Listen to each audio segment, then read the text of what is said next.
Moi, je me demande si, au total, le taux d'abstention un petit peu élevé n'est pas le résultat d'une forme d'intelligence collective. Je m'explique. Une forme d'intelligence collective qui serait liée, d'une part, à ce que, d'abord, les gens, quand il n'y a pas de politique, ils ne vont pas aux urnes.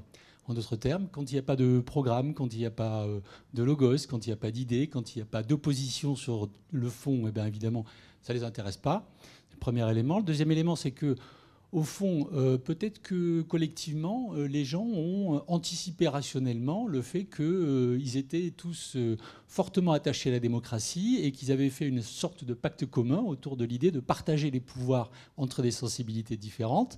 C'est-à-dire que localement, d'une élection à l'autre, on voterait évidemment alternativement droite et gauche, et comme ça, effectivement, on assurait la bonne santé démocratique.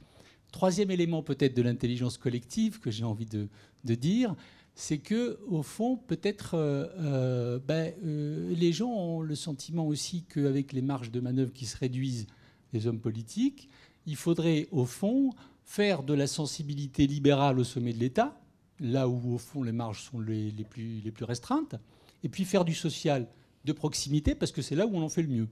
Donc, en d'autres termes, ils auraient anticipé effectivement la victoire de la gauche et donc ne seraient pas allés aux urnes. Enfin, ce que je veux dire, c'est que là aussi, il y a un choix collectif rationnel qui est celui du partage du pouvoir, que ce soit au nom de la démocratie, au nom d'un projet collectif qui soit social ou politique, et puis ensuite, en effet, au fond de l'absence d'un discours. Et quelques réactions, mais alors en une phrase des uns et des autres avant la conclusion. Si on compare le traitement par les médias, et notamment par les médias de grandes chaînes de télévision, et si on analyse le 20h et le temps consacré dans les cadres des 20h aux élections régionales comparé aux élections intérieures, nous sommes dans une baisse manifeste déjà du traitement du fait régional et de la campagne pour les élections régionales. Est-ce que ça empêche les électeurs eux-mêmes d'aller voir sur Internet ou d'aller lire les programmes? Je n'en suis pas intimement persuadé. Et puis si on doit finir sur une petite touche d'espoir, alors sans aucun jugement partisan, il y a une force politique qui aujourd'hui, aux yeux de ses électeurs, suscite un certain espoir. Alors elle a été raillée par Éric Le Boucher, mais c'est la liste Europe Écologie. Et lorsqu'on regarde et qu'on demande aux électeurs pour quelles raisons ils ont voté pour chacune des formations politiques, pour la plupart des formations politiques, c'est un peu par défaut, ou au regard du bilan.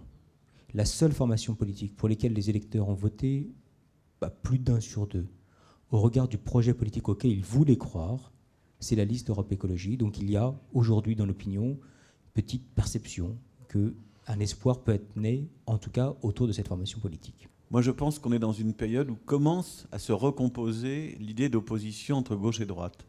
Qu'il y a eu la cohabitation, il y a eu toutes sortes de choses qui ont fait que les images se sont brouillées, qu'un certain nombre de thèmes traversent chacun des camps classiques bien plus qu'ils ne les opposent. Moi, j'ai été embarqué dans les débats sur les statistiques dites ethniques. Je ne vais pas rentrer dans ce débat, bien sûr. Mais je peux vous dire que aussi bien à gauche qu'à droite, il y a des pour, il y a des contre. Donc, on n'y voit plus très bien, très clair. Et moi, je pense qu'avec l'écologie, justement, enfin, avec ses sensibilités et avec peut-être aussi la crise économique, peut-être qu'on va voir se recomposer une gauche de gauche, non pas une gauche gauchiste, mais une gauche de gauche et une droite de droite. En tout cas, on a vu lors de ces élections une droite de droite s'affirmer, je trouve, assez nettement, et que c'est peut-être une des conditions de la revitalisation du débat politique, que des oppositions assez nettes se structurent, se dessinent, parce qu'évidemment, si on vous dit il faut choisir, il sera dans un sens ou dans un autre, c'est quand même plus gratifiant intellectuellement, politiquement, que si on vous dit simplement que lui, il est plus bling-bling, et elle est plus je ne sais quoi, enfin, qui ne sont quand même pas des critères très, très politiques. Les hommes politiques se satisfont trop facilement des taux d'abstention importants. La démocratie américaine est une démocratie qui fonctionne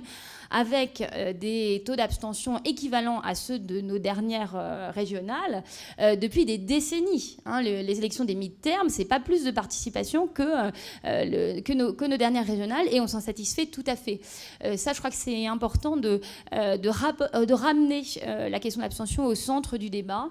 et de bien voir que si l'abstention ne porte pas un message politique clair, il n'y a pas de choix de s'abstenir. C'est pour ça que la notion de choix rationnel, j'y adhère pas du tout pour expliquer l'abstention. Je pense qu'on ne choisit pas de s'abstenir.